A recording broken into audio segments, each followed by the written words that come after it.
Mindset. If this is your first time joining us, welcome. Oh my gosh, I am super excited to dive into this conversation tonight because we have yet again another powerful story, a powerful lady to share her story tonight. But before we go any further, if you have not done this already, I want you to go right ahead and just click that subscribe button just right below to make sure that you are subscribed to this channel so that you can be kept abreast of every one of our videos. So let's head into it. Welcome, Lisa. How are you doing? I am well, thanks. And thank you for having me on Queen's Mindset. Thank you. Most definitely, most definitely. So Lisa, tell us a little bit about yourself, who you are, and what you do. Okay. Basically I'm a mother. I am the seventh of 8 siblings. By profession, I am a manager. I'm a worship leader. Most importantly, I am a woman of God. Most importantly. There you have it. There you have it. A little bit about Lisa and what she does. So Lisa, we're talking tonight about your powerful story, and I can't wait for you to share it. I mean, when I heard just a little bit about what you have been able to overcome, I'm like, oh my gosh, this is so powerful. There's so many women out there who can really learn from your story so that they too can be encouraged, so that they can overcome what they're currently going through. So tell us a little bit about your story and how it started. Well, I always like to start right at the beginning. Yeah. And that is about myself. I've always been a very shy person, very reserved. And I found that throughout the years growing up, I always felt as though I didn't kind of like belong. And that led to a lot of insecurities in myself. So having those insecurities and everything, I, like anybody, met someone and, he would have filled me with everything, all the compliments, everything that a woman would want to hear. And obviously, if from young, you had so much issue, well, I always say daddy issues, having lots of rejection from, my dad. I just wanted to always feel validated. And my then spouse, that's what he offered me. He offered me compliments. He made me feel special. And that is what I wanted. And it started from there. Was it like any other marriage that had ups and downs? Yes. But the only difference with mine was I saw so many like red flags even before I got married, but I ignored them. And I kind of like always saw myself as a person who always want to fix people, who, always wanting to give chances, so I kind of like ignored a lot of the red flags, and, it just kept going from there, kept brewing from there. Things got worse. I got married, and that went to another phase. So that's how it started. When my ex-husband asked me to marry him, like the typical female, I didn't have a choice. He bought the rings, he had booked the church, he did everything. It sounds kind of surreal, but he bought the dress, everything. He did everything. And then he asked me to marry him. So it was like pre-planned on his part. He just assumed I was going to say yes. That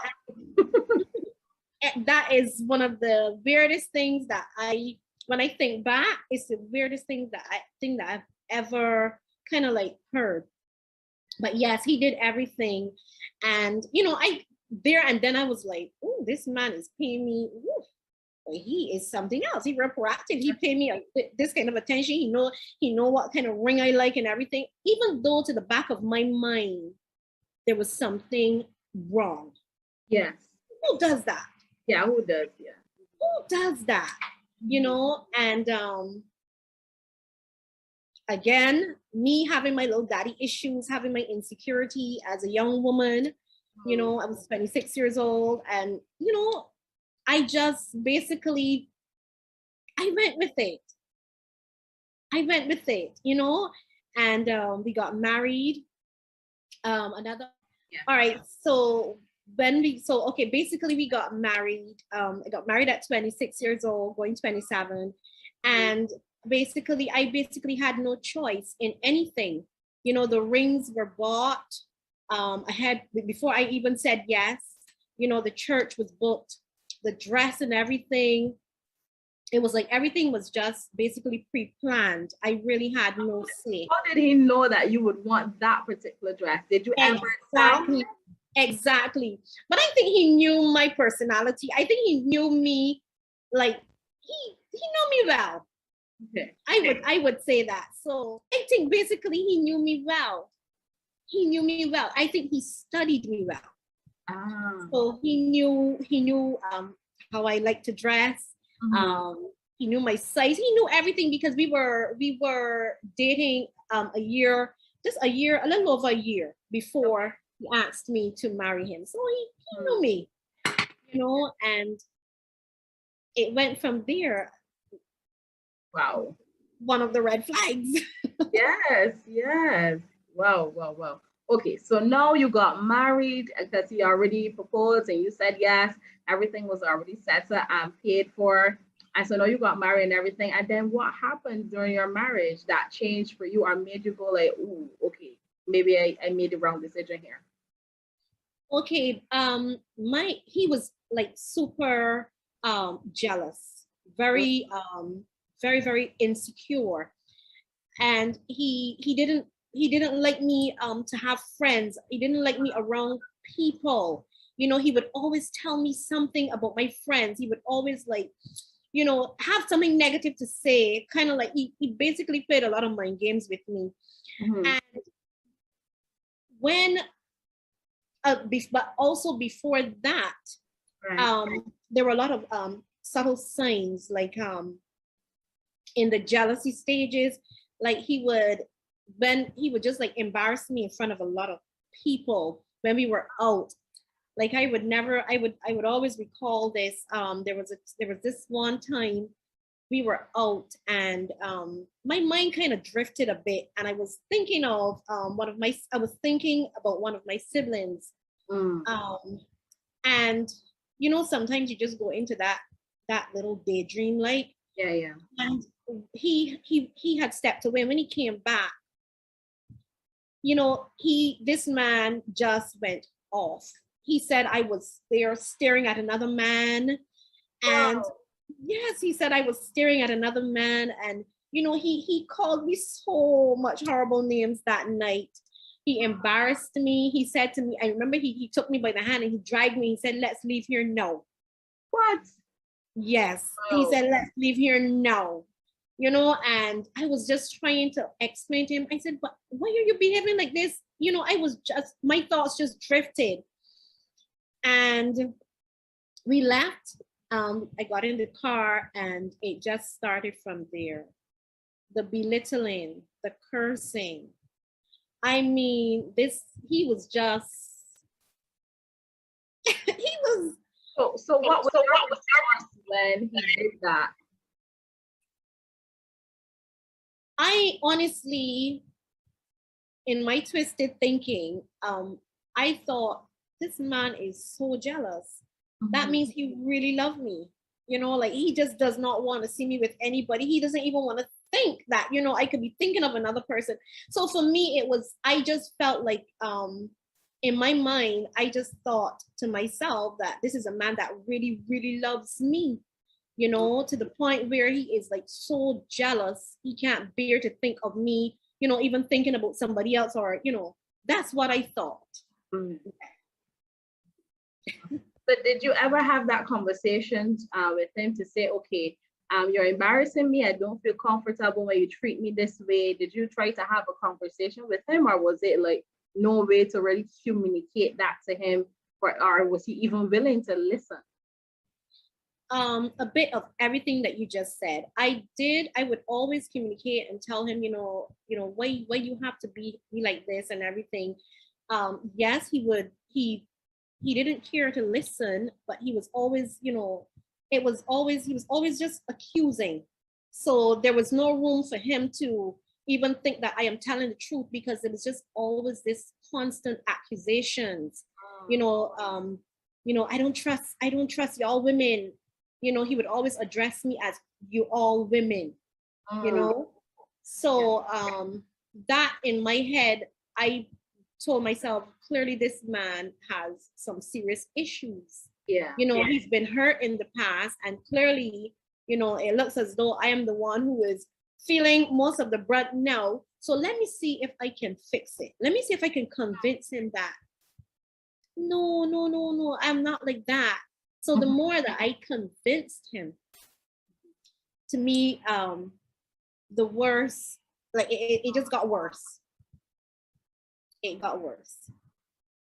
So did he do these things in front of your friends and family too as well? Or was it just when you guys were out with, in your open? Okay. Now I'm trying to remember the year that this would have happened, but I am going to gauge it to the age of my son. My son was 10 years at that time. And this incident happened when I would have received the 37 stabs to my body, to my head, my face, my neck, and everything. My son was 10 years old. How many? 37. Yeah, that was the report from the doctors. That incident happened in front of my son. Oh my God. Yes, he would have witnessed all of that. Even before that, he would always be just like cursing at me. It was a lot of verbal abuse. It was a lot of emotional, mental abuse. That it really started out mainly that way. But when the incident happened in front of my son, that was it. That was it. Is he the father of your son as well? Sorry? Is he also the father of your son? No, he's not. I recall that night. Basically, I had left the relationship after all the years of the constant abuse and everything. I decided I was going to leave, and I had left him. He had moved on, and then I too had moved on in a relationship. And I remember he was in America, and he called this anonymous number, and he said to me, I am in America. I want to get married again. Can you send the divorce papers and everything? I said, sure. Well, that's good, because I too have moved on, and because this was actually, like, I would say, like, going into a year. So we were actually legally separated by the law courts. Right. By the law courts. Mm-hmm. And he was in America, and he said he had moved on. And as soon as I said that I too had moved on, it was like, that was it. Wow. I said that, and then like the next week he was back in Barbados. Wow. Yeah, I was told that by a family member who was coming by me, and she said, but Lisa, I just saw your ex-husband's car parked on the road. I said, what? How he knows where I live? And I said, he's not even here. And that same night, around, it was like after 8 o'clock, like my son just heard this knocking at the door. It was around the garage side of the apartment, and that's when it all happened. I ran, I fought my son. I tried to protect my son. I pushed him out of the way. I tried everything like a mother would, but he was determined. He was determined to kill me that night. So what exactly? He just wanted to kill you, or he wanted to talk to you? Like how it happened before it led to that? It just went right there. He came to kill me because from the time that the door was opened, when we heard the knock, it was just stabbing. Oh my God. He didn't talk. He never spoke anything. The door was open and it was just charging at me with a knife. So it was a 2-story apartment. So I ran up the stairs. Yeah. I ran up the stairs with my son. I was pulling my son with me and he just ran behind me. So when I ran up the stairs, I went, there was another section on the upstairs. So I got into that section. He broke the glass and came in after me again. I fell. That's when I got the first stab. I felt that like, that was it for me. That actually cracked my skull, and I have a fractured skull. With that one, I remember that one in my head. Yes. And all that time, my son was there. Yes. It felt surreal. It happened really fast. So there's nothing much. All I could do was just try to escape. Everywhere I just tried to escape. And I actually managed to get to be on the outside.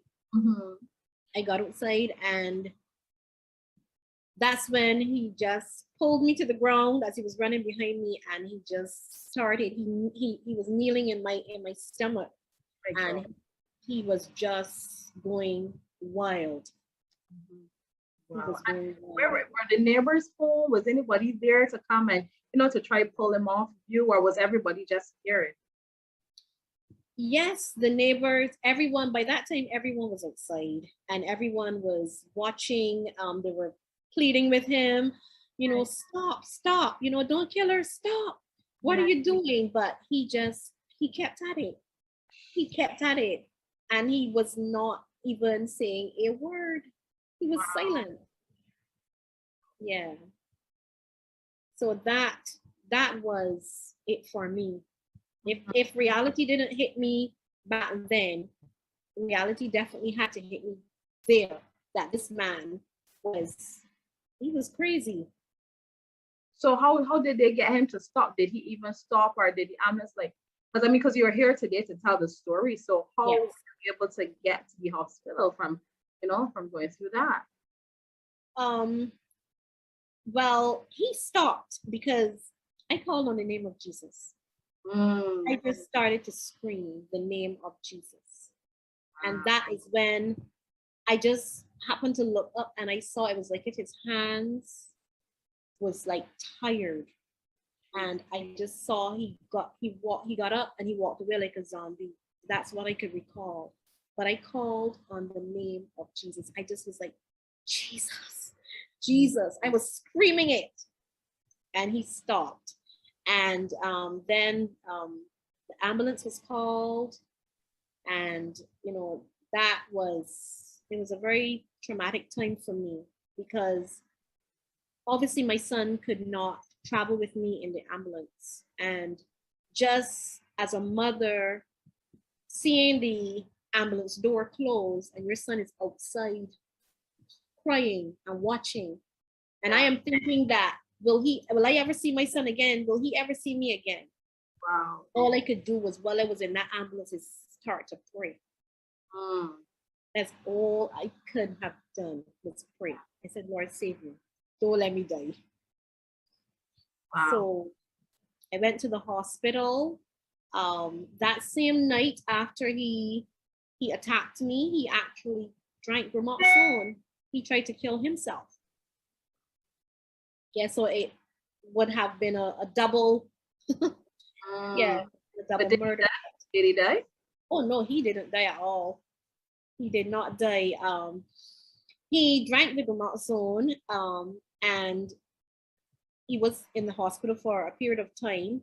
I remember by that time, I didn't spend a long time in the hospital. So when I left the hospital, I remember there was a counselor. She used to come to my house, and she said to me, you know, your ex-husband is dying. You know, his liver and his kidneys are corroding, and Mm. he's requesting to see you. And I'm like, What? you're requesting to see me? He wants to ask forgiveness before he dies. That's what she said to me. And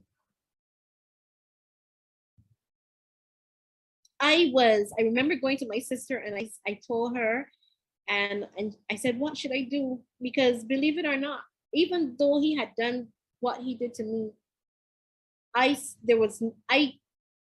honestly did not hate this man.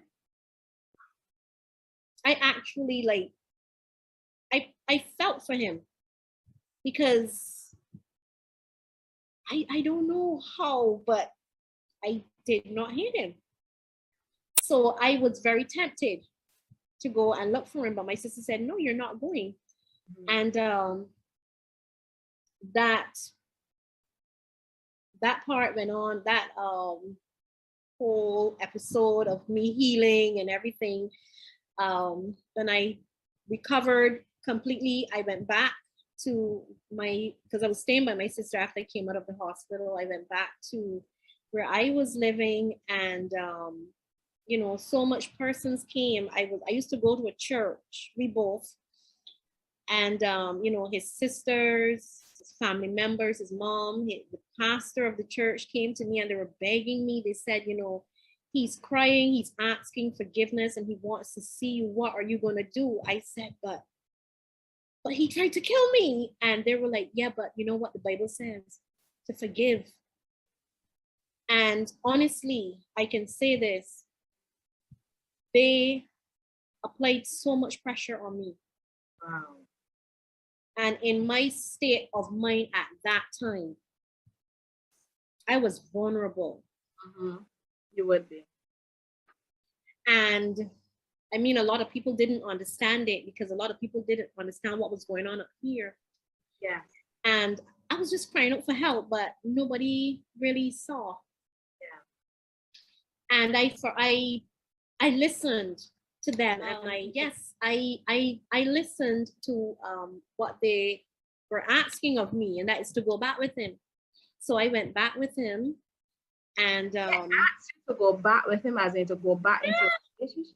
yes, they said to forgive him and go back. The pastor answered that? I am telling you, the pastor told me, there were two pastors, husband and wife, and they said to me that he is remorseful, and you know, that he tripped. I remember that conversation well. They said, you know, he tripped, and you know, forgive. You can forgive him, but you don't have to go back. I'm having a challenge here. I'm so sorry. Yes, I'm yes. really I know. Trust me, I know. And what mind with someone, and you know what, say to you, go back with him after this man tried to kill you in front of your son. I mean, like, no.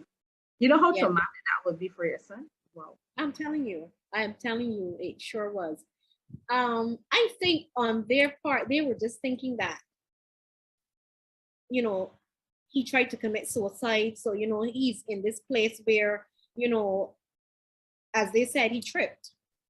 So let's see if, you know, go to God with it, and let's see if what can be restored in the marriage. And I went back. I went back. The pressure was applied, and I went back. And how was And that for you when you went back? Were you able to, I know you still had love for him, but were you able to look at him the same? Like, how was the connection? Like, I'm just trying to, put that together. How was that? it was scary. It was It was one of the most difficult things I've ever had to do in my life. I recall sleeping and jumping. Oh my God. Like I would just be so scared, like constantly looking behind my shoulder because I'm thinking that because a part of me saying I don't trust this man because this man tried to kill me. And so it was uncomfortable. My son was there, and my son, oh my gosh, I was in a dark place at that time of my life. And my son pleaded with me. He said, Mom, I don't want to be here. And I said, okay. And and his father was not pleased. My family was not pleased when they did find out. So my son left and he went and he stayed with his dad for a period of time. He actually went and lived with his father or with your family? He went and lived with his dad. Oh, his dad. He stayed there just for a couple of months. It was about 4 months he stayed maximum. And even in that period when I went back with him, the first couple months was okay, but then it started again. My God. It started again. And he was blaming me for what he did. So it was he said, when I can't, so because we had conversations, and he was like, but when I can't hear you, because with him I had to answer the phone at the second ring. Wow. If I ever answer it at the fourth ring, I'm in trouble. Wow. So when episodes like that would happen, all hell would break loose again. So he's wondering where I am. If I had to go to work, it's like, why you have to take so long to get home from work? So then everything started again. The verbal abuse started again. The threats.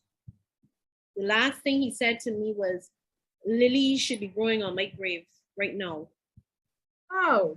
Basically telling me I had no right being alive. Wow. Yeah. And that did it for me. Because I realized, no, wow. This is not real. There's no change here. So I left and I went to for the second time I went to the shelter for battered women. Just that I could sleep in the night. Yeah. That night. Yeah. Because during that time I wasn't sleeping. I don't even know how I was living, because just existing where you're constantly looking over your shoulders. Persons that knew that I went back, I mean, everybody deserted me because everybody was scared. And I don't blame them, because they were scared. Because they kept telling me things that I was in denial of, because I was saying I love this man. Yeah. So even though they were saying to me like, Lisa, this man is going to kill you, I was like, no, he changed. So it left me it left me lonely. Yeah. So I battled a lot of the abuse by myself. So in this time when you went back, where was the pastors? Did they come in and check in and called and try to meet with you guys to counsel you guys? Were they taking part at that point? Yes. They would counsel a bit. But I was always somebody that kept a lot to myself. And a lot of things I did not tell persons. Yeah.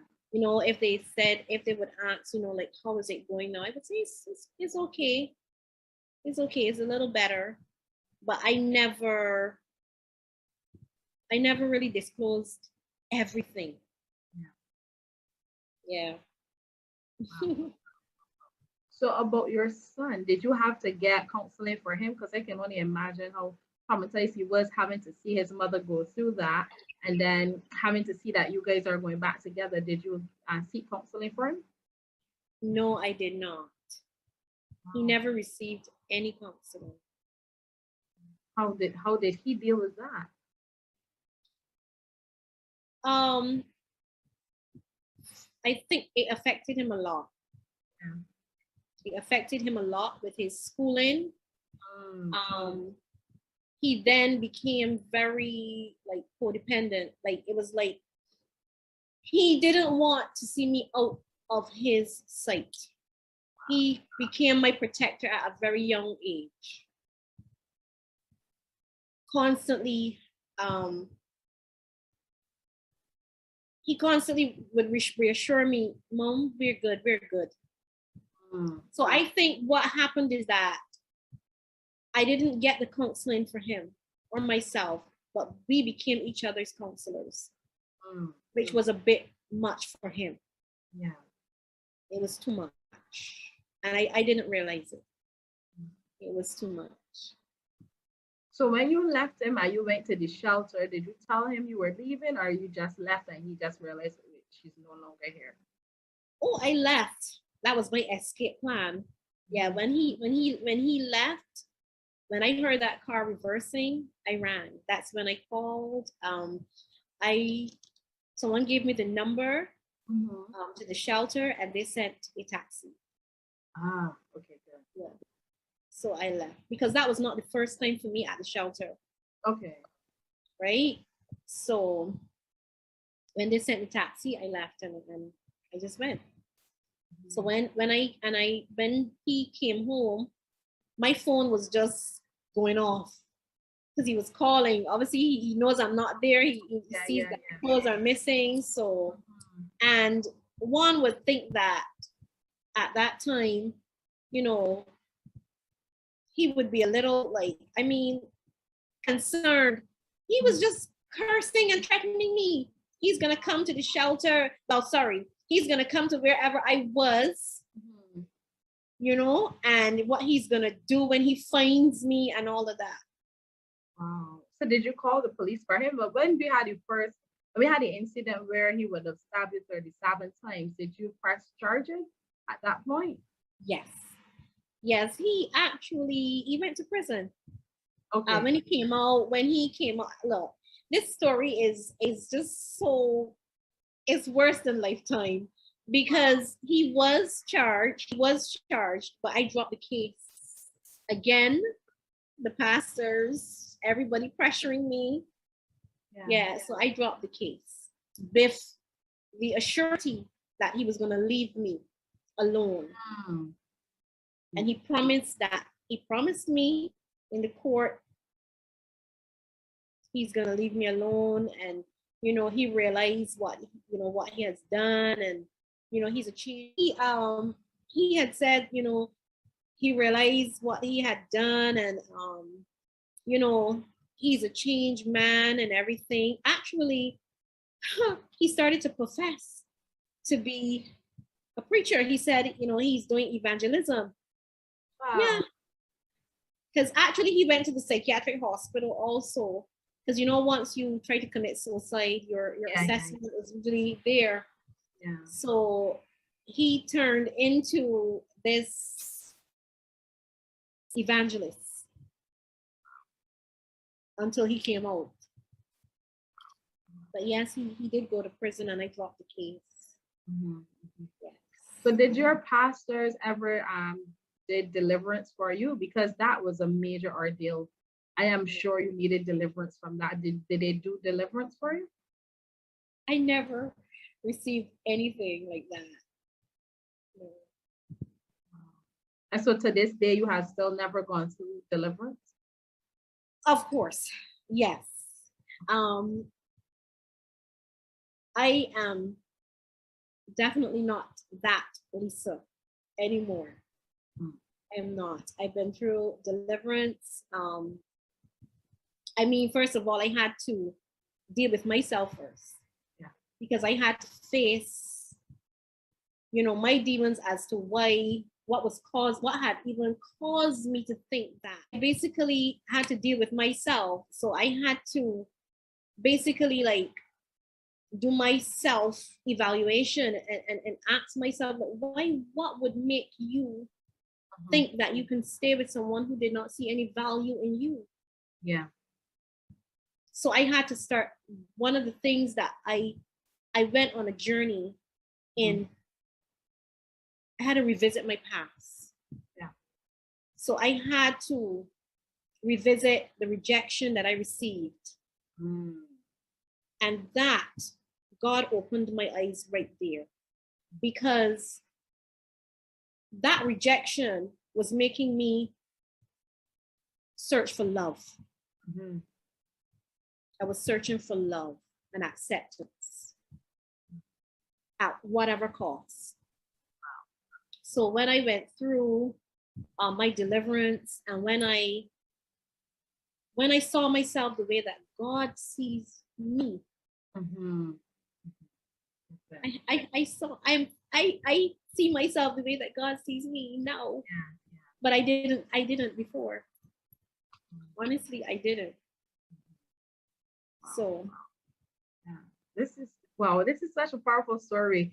Have you ever thought about writing a book on your story, or did you already write it? I have started. Right. I have started. I have started, and I mean, with the pandemic and everything, I had to like stop and stuff like that, but that is coming. But I honestly, I have the name and everything for the book, and that was He Kissed My Scars. But I'm changing the name. Okay. Yeah, I'm changing the name because He Kissed My Scars keeps me attached to that. Okay. Right? So that the name will be changed and everything, but yes, there will be a book coming. I can't wait. As soon as it's out, let me know. I want a copy. I am sure our viewers right now, they're listening. They're gonna buy this book. They're gonna buy this book. This is such a.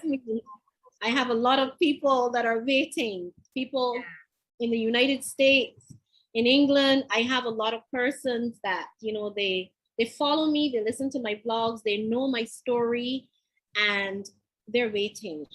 They're waiting because there's a lot of different Years. chat, right, that persons have not even heard of. Yeah. Yes. It's gonna be a #1 bestseller. I'm telling you. Thank you. I declare it in the name of Jesus. Yes, indeed. Wow. So I love that one of the things that I really love about your story is how God showed up just when you called on His name. That for me was like, wow, you just said Jesus, and it was like He could no longer harm you anymore. Wow. Yes, that's so powerful. That is so powerful. That should be a testimony for those persons out there who are watching us tonight, and they can learn, they can see, okay, all you need to do is just call on the name of Jesus and away. But here's the thing, when God speaks and when God tells you what to do, you have to be obedient to as well, so that you can take those steps so that you can get out. But I really want to, thank you for being so bold and open, and share with us tonight. I am very sure and certain that someone who is watching has been touched, they have been blessed. Maybe they know someone who is going through a similar situation, and your story can definitely encourage them, because look at it was really bad, but still you survived it. You survived it. You are a survivor. And you guys who are watching tonight with us, you are a survivor too as well. You can survive this. You can survive this, but you first have to decide that you're gonna survive, because you gotta fight so you can get out. Yes, you definitely have to fight. So how long did you stay in the center? The first time that I went into the center, the shelter, I would have stayed, I would say roughly a little over 3 months. Yeah. The second time, I didn't stay a long time. probably less than a month. I didn't stay a long time. I just wanted to sleep. I just Right. wanted to, to rest my mind. At that time, I was going through so much different thoughts. I was, at one point, I contemplated suicide. Wow. Yeah, I literally envisioned myself in a coffin, sleeping, because I was telling myself that's the only time I'm going to be at peace. Wow. And I actually planned it. Wow. I actually planned it. That's another intervention, and that would also be in the book Yeah. because that's a lot. I tell you, there's a lot that people don't know. Mm-hmm. Mm-hmm. There's a lot. I planned it. I had the pills. I was driving. I can remember it like now. I was driving, and for some reason, I don't know, the Holy Spirit caused me to stop in front of this building. Wow. I was in the middle of the road. I put on the hazard lights and I stopped. And there was a lady that was in the building. It was a complex, and she happened to see this dead stop, Mm-hmm. and she came over after a while, and I was just there crying, parked and just crying. And I had a bunch of pills in my hand, and she was someone that knew me Wow. from actually frequenting this same building. And she talked me through it. She said, okay, drive the car off the road, come turn it. And she called the police, obviously, Yeah. because she knew that I needed counseling because I was out of it. I was out of it. Mm-hmm. And they talked me through. It was herself and two other ladies, and they talked me through it. I had actually said goodbye to my son and everything. I left him in the apartment, and I said to him, I love you. I wrote him a letter, which he would have found, and I said goodbye. Yes. I was just to that point where I thought that I would never get relief from this individual. Yeah. So I had lost hope. Yeah. Yes. We thank God today that your hope has been restored. Thank God, that you are no longer slave to that type of love. Thank God for really, using you. And as much as I would have never wanted something like this to happen to you. I understand as I listen to you that it had to happen because of the Yes. lives that you're about to touch, because of the lives that you're about to change. Your story is so powerful that when you begin to, the more you tell it, the more you're going to be able to help other persons. You're going to save them, from the place where you were. Yes. It's amazing when you can look back and see, what God has pulled you out of, and what God has, just continued to be with you is so amazing. So amazing. So I know we're running out of time, but I have to ask this final question. What would be your advice to that individual right now who is in a similar situation as you, and they feel as though all hope is lost, and they feel like, at this point, I might as well die, because if I don't die, if I don't kill myself, he or she may probably kill me. So what would be your advice to Okay, my advice is to say to that person, there is always hope. There is hope. But what you got to do is you got to find yourself, and you have to love yourself. Because when you start to love yourself, you're gonna realize, well, hey, I don't deserve this. So you got to start to love yourself first. And I would also say, like, to just know your worth. Don't seek validation from anyone. Know your worth. Work on yourself. As women, we got to constantly work on ourselves, because sometimes things that would have happened to us from early childhood follows us, and they create who we become. So whatever you got to do whatever you have to do, if you have to forgive yourself for bad decisions, forgive yourself for, you know, choices that you made that, you know, just do it. But love yourself.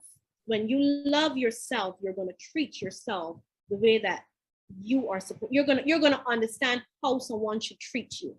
So you're not going to accept any and everything. So love yourself and know your worth.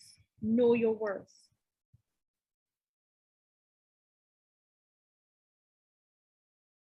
What I find disturbing in our community, the African American community, is that we can talk about a thyroid, we can talk about cancer, breast cancer, AIDS even, but we won't deal with the mental. And that's an issue.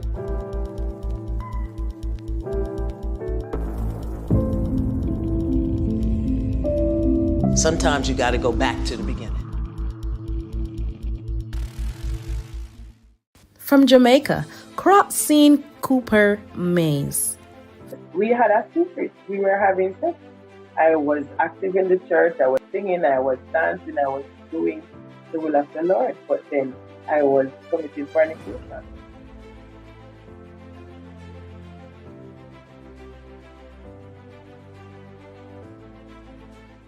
Thank you so much for joining us. I know, once again, I know you got value. I hope you wrote down, you took notes, and I hope you share this video with a friend so that they too can be blessed by what Lisa had to share here with us tonight. Lisa, thank you so much once again for, being a part of this show and telling your story. It was definitely a pleasure, talking with you here tonight. And to you guys, if you have not done it already, just hit that subscribe button just down below. Make sure you are subscribed to this channel, like, and also share this video and comment as well, because we do want to hear from you. We want to hear what are your thoughts. Lisa and I were going to check the chat out to see what you guys are seeing. It's been an awesome time here sharing with you. So we will see you at our next episode. Thank you for joining us. Bye-bye. Bye.